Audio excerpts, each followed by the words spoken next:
জয় গুরু বন্ধুরা, আমার চ্যানেলে বিউটিস কিচেনে আপনাদের সবাইকে স্বাগত। আজকে আমি আপনাদের রান্না করে দেখাবো পিপলির ডাঁটা আলু দিয়ে তরকারি। এখানে দেখুন বন্ধুরা, পিপলির ডাঁটা আমি কেটে বেছে ধুয়ে রেখেছি। অনেকে পিপলির ডাঁটা চেনেন, অনেকে চেনেন না। তো এই দেখুন, পিপলির ডাঁটা আমরা খাই, এই ডাঁটাটা ঝাল ঝাল হয়। তো এই ডাঁটাগুলোকে আমি কেটে রেখেছি, আর এখানে আলু কেটে রেখেছি। এই পিপলির ডাঁটা এবার আমি তেলে ভাজা করব একটু।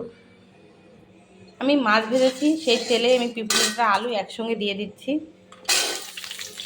দিয়ে এটাকে আমি একটু লবণ হলুদ দিয়ে নেড়ে চেড়ে নেব। এই ডাঁটাতে তরকারি কিন্তু ভীষণই উপকার। পিপলির ডাঁটা গা হাত পা ব্যথা কমে এবং একটা ঝাল ঝাল টাইপের এইটা। যারা চেনে তারা তো খেয়েছে, যারা চেনে না, অনেকে অধিকাংশ লোকে পিপলির ডাঁটাটা চেনে না। এই পিপলিটা যে মাছ দেবো আমি, এটা মাছ দিয়েই রান্না করব। সেই মাছ আমি একটু আগে ভেজে রেখেছি, তো আমি দেখাচ্ছি। এই যে বন্ধুরা, মাছ দেখুন, আমি পুঁটি মাছ একদম জ্যান্ত মাছ নিয়ে এসেছিলাম, আমি কেটে বেছে ধুয়ে ভেজে এই যে রেখেছি। পুঁটি মাছ দিয়ে আমি পিপলির ডাঁটা আলু দিয়ে তরকারি করব। এখানে দেখুন সুন্দরভাবে কড়া করে ভেজে রেখেছি। আমি এবার দিয়ে দেবো হলুদ, দিয়ে দেবো পরিমাণ মতন লবণ, দিয়ে নেড়ে চেড়ে একটু নেড়ে চেড়ে তারপরে আমি জল দিয়ে দেবো।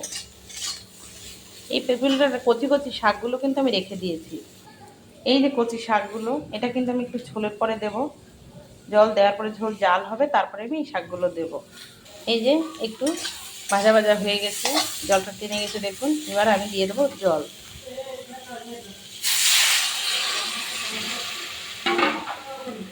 এবার এই ডাঁটা ঝোলে জাল হবে, ডাঁটাও সিদ্ধ হবে এবং আলুও সিদ্ধ হয়ে যাবে।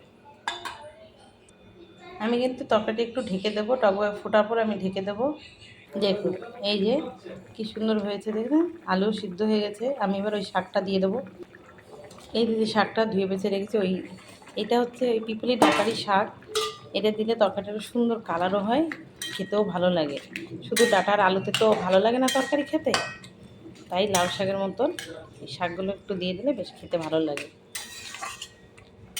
আমি দিয়ে দেবো কাঁচা লঙ্কা চেরা। এখানে এই যে লঙ্কা চেরেছি, আমি লঙ্কাগুলো দিয়ে দিচ্ছি।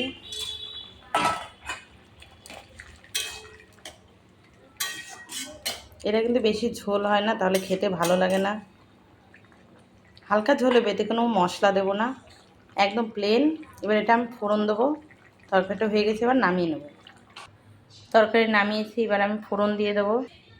কড়া বসিয়ে দিয়েছি, তরকারি নামিয়ে কড়া গরম হয়ে গেছে, এবার আমি তেল দিয়ে দেবো। তেল গরম হয়েছে, আমি লঙ্কা দিয়ে দিয়েছি। সামান্য জিরে ফোড়ন দেবো। দিয়ে দেবো একটু রাঁধুনি ফোড়ন। এই দেখুন রাঁধুনি, অনেকে তো রাঁধুনি চেনেন না। এই যে রাঁধুনিটা দিলে তরকারির স্বাদ অন্যরকম হয়। বিশেষ করে শাক পাতার তরকারিতে রাঁধুনি ফোড়ন দিলে খেতে ভালো লাগে। লাউয়ের তরকারিতে জিরেতে জল হয়ে যায় তরকারিটা। দেখুন ফোড়নে সব লাল হয়েছে, দিয়ে দিচ্ছি তরকারি এবার ঢেলে।